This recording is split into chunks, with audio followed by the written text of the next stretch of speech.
She inherited a fortune worth nearly $1 billion in today's money before she could tie her own shoes.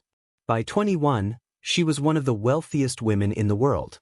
She married princes and counts, dated Hollywood's biggest stars, and threw parties that made headlines around the globe. But Barbara Hutton died alone in a hotel room with less than $3,500 to her name.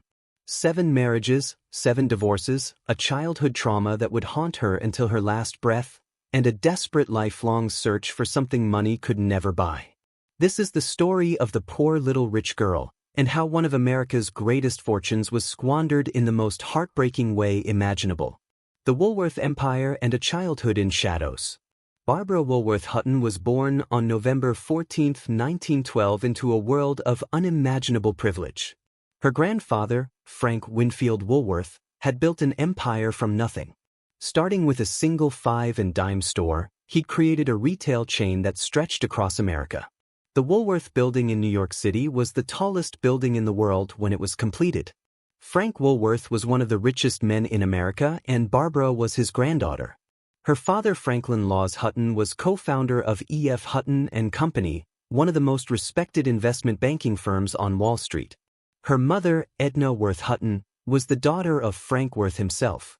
Barbara was born into not one fortune, but 2. She should have had everything a child could want. Instead, she had a childhood marked by neglect and tragedy. Franklin Hutton was a brilliant businessman, but he was an abysmal father. He drank heavily and kept numerous mistresses, flaunting his affairs openly. He was rarely home, and when he showed little interest in his only daughter. Barbara's mother, Edna, was lonely and desperate, driven to her own affair in retaliation for her husband's constant philandering. The marriage was toxic, and it was only a matter of time before something broke.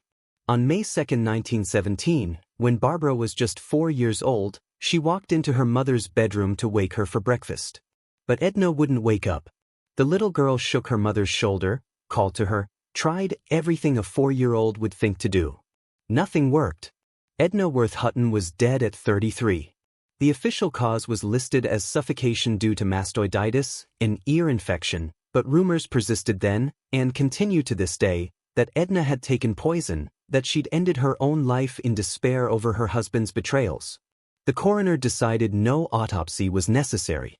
The family, powerful and connected, wanted the matter closed quietly. Whether Barbara understood what had happened or not, the trauma seared itself into her soul. For the rest of her life, she would remember that morning, remember trying to wake her mother, remember the terrible realization that something was irreparably wrong. After Edna's death, Franklin Hutton did what men of his class and era often did. He absented himself even further from his daughter's life. Barbara was sent to live in her grandparents' 60-room mansion on Long Island. The house was enormous, cold, formal. She dined alone in a vast Georgian dining room, eating her meals in silence under the watchful eyes of servants. Her grandmother, Jenny Ratone Woolworth, suffered from premature senile dementia. The once vibrant woman spent her days rocking back and forth in a white wicker chair under the supervision of medical attendants, barely aware of the small granddaughter living in her house. Barbara's only real family contact was with her grandfather, Frank Woolworth. He called her princess and tried to spoil her with gifts and attention. But by 1912, when Barbara was born, Frank Woolworth was already beginning his own mental decline. The dynamic tycoon who'd built a retail empire was slipping into paranoia and melancholy. Barbara would later write about him affectionately, saying Wooly was always a little loony, but he was sweet to her. It wasn't much, but it was all she had. The loneliness was crushing. Barbara had virtually no interaction with other children her age.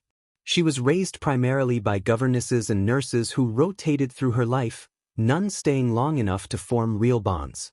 She attended a series of boarding schools, Miss Hewitt's classes in New York, Miss Porter's School for Girls in Connecticut. At school, desperate for friendship, she tried to buy the affection of her classmates. She'd later recall giving them pearls, rubies, dolls dressed in designer clothing from Lannon. But instead of winning their love, she was robbed and despised. The other girls saw her not as a friend, but as a mark, someone to exploit. Her closest companion was her cousin Jimmy Dona, the son of her mother's sister. Jimmy had also inherited a portion of the Woolworth estate, and he too grew up struggling with the weight of that inheritance. He'd later become notorious for his own scandals, his drug and alcohol problems, his tumultuous relationships. The two damaged cousins clung to each other, the only people who understood what it meant to carry the Woolworth name. In 1924, when Barbara was just 12, her grandmother, Jenny Woolworth, died. Barbara inherited $26.1 million, approximately $378 million in today's money. Another $2.1 million in stock from her mother's estate was placed in a separate trust. Both trusts were administered by her father, Franklin Hutton. When Barbara turned 9, her butler had given her a warning that would prove chillingly prophetic. He told her that someday she might be the richest girl in the world, but all that meant was that somebody would want to marry her for her money. By the time Barbara turned 21 in 1933, her father's shrewd management of her investments had grown her inheritance to $42 million, not including the additional $8 million from her mother's estate. That's roughly $900 million to $1 billion in today's currency. She was officially one of the wealthiest women in the world. She should have been celebrating. Instead, she was about to become one of the most hated women in America. The debutante ball that shocked a nation. In 1930, Barbara Hutton turned 18 and made her formal debut into New York society. In accordance with the traditions of high society, her father threw her a lavish debutante ball. But this wasn't just any party. This was the Depression era, and millions of Americans were standing in breadlines, desperate for work, watching their families go hungry. Barbara's debutante ball cost $60,000, an astronomical fortune when the average American family was surviving on pennies. The party was held at the Ritz-Carlton Hotel and was nothing short of spectacular. Four orchestras played throughout the night. 200 waiters served 2,000 bottles of champagne. 1,007 course midnight suppers were served, followed by 1,000 breakfasts. Maurice Chioalier, one of the biggest stars in the world, dressed as Santa Claus to greet arriving guests from the Astor and Rockefeller families. And each guest received a gift, a small jewelry case containing unmounted diamonds, emeralds, rubies, and sapphires. The newspapers went insane. Photos of Barbara in her debutante gown and diamond earrings appeared on front pages across the country. While Americans were losing their homes and farms, while children went to bed hungry, the Woolworth heiress was handing out precious gems like party favors. The contrast was obscene, and the public fury was immediate. Barbara Hutton became a symbol of everything wrong with America's wealth disparity. The press dubbed her the poor little rich girl, a nickname that would follow her for the rest of her life. Cole Porter wrote a song about her titled Poor Little Rich Girl. Another hit song, I Found a $1 Million Baby in a 5 and 10 cent store with lyrics by Billy Rose and Mort Dixon, was directly inspired by her story. Even RKO made a film in 1934 called The Richest Girl in the World, a comedy loosely based on her life. Franklin Hutton had given his daughter the coming-out party he thought appropriate for a Woolworth eyes. Instead, he turned her into a target. Barbara would later describe herself as the most hated girl in America, and she wasn't exaggerating. The lavish ball marked the beginning of a lifetime of public scrutiny and vitriol. But Barbara wasn't thinking about public opinion. At 21, with full access to her massive fortune, she was thinking about something else entirely, finding love. She was convinced that somewhere out there was someone who would love her for herself, not for her money. It was a touching, naive hope that would lead her through 7 marriages and ultimately destroy her. The First Prince and the Cruelest Lesson. In 1933, Barbara met Prince Alexis Medavani. He was Georgian royalty, charming, handsome, and sophisticated in the way European aristocrats often appeared to wealthy American girls. Barbara was dazzled. Here was a prince, someone with his own title and prestige, someone who wouldn't need her money because he came from his own distinguished background. She was wrong on every count. The Medavani siblings, there were several of them claiming royal titles, were known in certain circles as professional fortune hunters. They specialized in marrying wealthy American heiresses, spending their fortunes, and walking away with substantial divorce settlements. Alexis was particularly skilled at the game. He'd even recruited a woman named Louise Van Allen Macy Rousey to help him trap Barbara. Russie befriended the lonely eyes, gained her trust, and then systematically pushed her toward Alexis. When Barbara hesitated, Russie delivered the ultimate threat. She would destroy Barbara's image with bad publicity if the heirs refused to marry Alexis. Barbara had been hounded by the press since her debutante ball. The threat of more negative publicity terrified her. She fell into the trap. In the summer of 1933, 20-year-old Barbara Hutton walked down the aisle in Paris and married Prince Alexis Mivani. On their wedding night, the prince, who'd courted her so romantically, looked at his new bride and told her something that would haunt her for the rest of her life. He said she was too fat. Barbara was a beautiful young woman, but she'd always been self-conscious about her appearance. Alexis's cruel criticism shattered her fragile self-image. From that night forward, Barbara Hutton was on a permanent diet. She developed anorexia that would plague her for decades. Her weight would fluctuate wildly as she starved herself trying to achieve some impossible standard of perfection. The marriage was a disaster from the start. They separated almost immediately after the honeymoon. Alexis had gotten what he wanted, access to Barbara's fortune. He spent lavishly buying cars, jewels, estates, anything he desired. Barbara paid for it all, desperate to make him love her, convinced that if she just gave him enough, he'd eventually care for her the way she needed. In 1935, after 2 years of marriage, they divorced. Alexis walked away with a substantial settlement. The princess title Barbara had acquired meant nothing. She'd been used, exploited, and discarded. She was 22 years old, divorced, and more determined than ever to find real love. She married again almost immediately, the Count, the son, and renouncing America. Count Kurt Heinrich Eberhard Erdmann. Georg von Hogwitz Hardenberg Revent was a Danish nobleman with an impressively long name and very little money. Barbara met him shortly after her divorce from Medivani and fell hard. Here was another aristocrat, but this one seemed different. He seemed to genuinely care about her. They married in 1935. For the wedding, Barbara wore a black silk dress, a fascinator, and a fur coat. The press noted the unusual choice of black, wondering if it signified something about her state of mind. In 1936, Barbara gave birth to her only child, a son named Lance Revent. For a brief time, Barbara seemed genuinely happy. She had a husband, a baby, a chance at the normal family life she'd never known as a child. They moved into Winfield House, a spectacular mansion she'd built in London's Regent's Park. The house cost a fortune, as did everything Barbara touched, but she didn't care. She had a family now. But Count Revent had his own agenda. He was obsessed with Barbara's fortune, particularly concerned about what would happen to it if she died. Under U.S. law, there was a 2/3 inheritance tax on her estate. Reventlow convinced Barbara to do something that would shock the American public even more than her debutante ball. He persuaded her to renounce her American citizenship. In 1938, Barbara Hutton signed what the Count called an oath of renunciation. She gave up her citizenship ostensibly to eliminate her tax burden and preserve her fortune. In reality, Reventlow wanted to ensure that if Barbara died, he and their son Lance would inherit the money without the United States government taking the lion's share.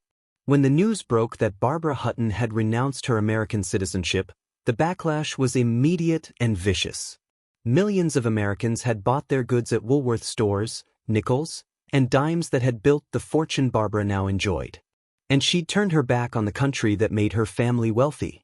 Walter Winchell, the most powerful gossip columnist in America, took to the airwaves and in print, calling her society's most outrageous child.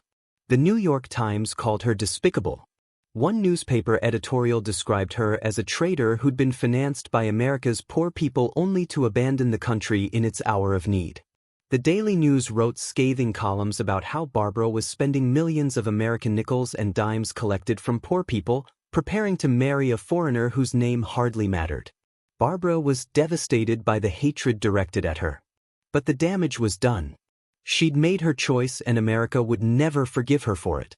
The marriage to Reventlow ended in 1941 after 3 years, but this divorce was different from the first. This time there was a child involved and Reventlow wanted custody. The custody battle was bitter and public. Barbara ultimately retained custody, but the fight revealed something troubling. She was not a natural mother. Just as her own father had done, Barbara left the raising of her child to governs and boarding schools. She was too caught up in her own pain, her own search for love to provide the stability her son needed. As World War II raged in Europe, Barbara moved to California. She donated Winfield House to the British forces for wartime use. She gave money to the Free French and donated her yacht to the Royal Navy. She used her celebrity to sell war bonds. The positive publicity helped rehabilitate her image slightly. But Americans never quite forgot that she'd renounced her citizenship. And in Hollywood, she was about to meet the one husband who wouldn't take her for everything she had. Cash and Cary. Cary Grant was one of the biggest movie stars in the world when he met Barbara Hutton in 1942. He was handsome, charming, successful, and wealthy in his own right. Unlike the princes and counts who'd married Barbara for her money, Cary Grant didn't need her fortune. He had his own. They were married on July 8, 1942, and the press immediately dubbed them Cash and Cary. The nickname was cruel, suggesting that Grant had married her for money, but it stuck. Grant, sensitive to the accusation, refused to sign a prenuptial agreement and later refused any financial settlement in their divorce. He was determined to prove he'd married Barbara for love, not money. For a while, it seemed to work. Barbara and Cary appeared happy together. They attended Hollywood premieres, threw parties, lived the glamorous life befitting a movie star and an eyes. But the marriage had fundamental problems. Grant was focused on his career, working constantly, absent for long stretches. Barbara felt neglected and turned to the comforts that always failed her: shopping, parties, alcohol. She'd also developed a serious addiction to prescription drugs, taking pills to sleep, pills to wake up, pills to manage her anxiety and depression. The anorexia that began on her first wedding night continued to ravage her body. She was thin to the point of frailty and her health was deteriorating. In 1945, after 3 years of marriage, they divorced. But unlike her previous husbands, Cary Grant walked away asking for nothing. He left Barbara as wealthy as he'd found her, and he remained her friend for years afterward. He even maintained a relationship with her son Lance, staying in Barbara's life long after the marriage ended. Years later, Barbara would say that despite all her marriages, Cary Grant was the husband she loved the most. But even loving him hadn't been enough to make the marriage work. Barbara's problems were too deep, her wounds too old, her need for love too desperate. After Cary Grant came 3 more husbands in rapid succession, the final marriages and the beginning of the end. In 1948, Barbara married Prince Igor Trubetskoy, an expatriate Russian prince of very limited means but impressive reputation. He raced cars for Ferrari and won the prestigious Tiger Florio. The marriage seemed promising at first. Trubetskoy had his own achievements, his own fame in the racing world. Barbara traveled with him to races, played the role of the supportive wife, tried once again to make a marriage work. But the pattern repeated itself. The marriage lasted 3 years, and when it ended in 1951, Barbara's response shocked the world. She attempted to harm herself, and the news made headlines everywhere. The poor little rich girl was falling apart in full view of the public, and the press documented every moment of her decline. Photographers camped outside her hotels. Reporters called for comments. Her pain became entertainment. Her struggles sold newspapers. Barbara had also developed a reputation for extravagant spending that went far beyond what even the wealthiest people considered normal. She owned multiple mansions scattered across the globe. There was Winfield House in London, which she donated during the war, but had cost a fortune to build. She maintained estates in Paris, Tangier, and throughout Europe. Each property required full staffs of servants, groundskeepers, and managers, all on her payroll, whether she visited or not. Her jewelry collection was legendary. She owned the famous emeralds that had once belonged to Romanov Duchess Marie of Mecklenburg-Schwerin.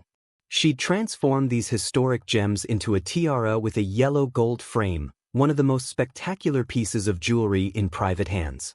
Later in life, desperate for cash, she'd sell the tiara to Van Clee and Arpels, who broke it up and sold the emeralds separately. The identity of the current owners remains a mystery. Barbara was a devoted client of Cristóbal Balenciaga, the legendary Spanish designer. Balenciaga, notoriously strict with his clients, made an exception for Barbara. He allowed her to break his cardinal rule. She could buy entire collections at once. While other wealthy women were limited to a few pieces per season, Barbara would purchase 20, 30, 40 outfits in a single visit. She'd buy them and then never wear most of them. The clothes would hang in her closets in various houses around the world, tags still attached, while Barbara moved on to the next shopping spree. She was also close with designer Oleg Cassini, who'd later described their friendship in his autobiography. Cassini recalled how Cary Grant once approached him, desperate to save his marriage to Barbara. Grant knew that Barbara respected Cassini's opinion and asked him to intervene to convince Barbara to be reasonable to help them stay together. Cassini tried, but by then Barbara was too far gone into her addictions and insecurities to save the marriage. Then came Pfio Rubio Rosa in 1953. If there was ever a marriage that exemplified everything wrong with Barbara's quest for love, it was this one. Rubio Rosa was a notorious international playboy, a Dominican diplomat who'd previously been married to tobacco Doris Duke, Barbara's so-called rival. The rivalry between Barbara and Doris was largely manufactured by the press, but both women did seem to have terrible taste in men. Rebosa was legendary for his affairs with famous women including Zaza Gabor, with whom he continued his relationship even while married to Barbara. The marriage lasted 53 days. 53 days. It was so brief, so obviously mercenary that even the hardened gossip columnists were shocked. The wedding itself was a spectacle. One journalist, Phyllis Battelle, reviewing the ceremony for the Milwaukee Sentinel, coined a phrase that became one of the most quoted lines about Barbara's life. The bride for her fifth wedding wore black and carried a scotch and soda. It was true. Barbara was 41 years old on her fifth marriage. And she showed up to her own wedding drunk, dressed in black, carrying a drink. The symbolism was impossible to miss. This wasn't a romantic ceremony. It was a transaction and everyone knew it. Barbara gave Rubio $3.5 million in the divorce settlement along with a converted B-25 bomber. By comparison, Doris Duke had given him $25,000 a year for life, sports cars, polo ponies, and a plantation in the Dominican Republic. The two Ices had essentially bankrolled one of the world's most famous playboys, funding his lifestyle and his subsequent relationships with other wealthy women. After Ruby Rosa came Baron Gottfried von in 1955, a German tennis star and genuinely an old friend. Von Cra had been a champion player, famous in the tennis world, though he'd been denied victory at Wimbledon and had suffered consequences in Nazi Germany for his political views. For a while, Barbara thought she'd finally found someone who genuinely cared for her. The marriage lasted 4 years, longer than most of her others, and there were periods where Barbara seemed almost stable. But von Cra had secrets of his own. When Barbara discovered that he was bisexual, that the marriage wasn't what she'd believed it to be, it shattered her once again. They divorced in 1959. Von Cra would later die in a car crash near Cairo, Egypt in 1976, another tragic end to another of Barbara's husbands. By 1959, Barbara had also embarked on perhaps her most extravagant building project in Cuernavaca, Mexico. She constructed a massive Japanese-style palace on a 30-acre estate. The house was spectacular, featuring authentic Japanese architecture, gardens designed by master landscapers, every luxury imaginable. She spared no expense, importing materials and craftsmen from Japan to ensure authenticity. The palace cost millions and represented everything wrong with Barbara's approach to life. She could buy beautiful things, but she couldn't buy happiness. She could create stunning spaces, but she couldn't fill them with love.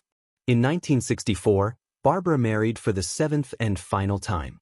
Prince Pierre Rayond d'Anvin Nampa was an artist and Barbara actually purchased his royal title for him. She literally bought him a princely title so he could call himself Prince Pierre. He became a prince through her money, through her need to collect titles and status, as if they could somehow validate her existence. The marriage was the last desperate attempt of a woman who'd spent 40 years looking for love in all the wrong places. It lasted until 1966, just 2 years. Pierre walked away with his settlement, his purchase title intact, and Barbara was alone again. She was 54 years old and had nothing left. No more husbands, no more hope, just the slow, painful decline toward the end. 7 marriages, 7 divorces. Only Cary Grant had left her as rich as he'd found her. The others had taken millions, collectively draining her massive fortune. But it wasn't just the husbands. Barbara spent money compulsively on everything.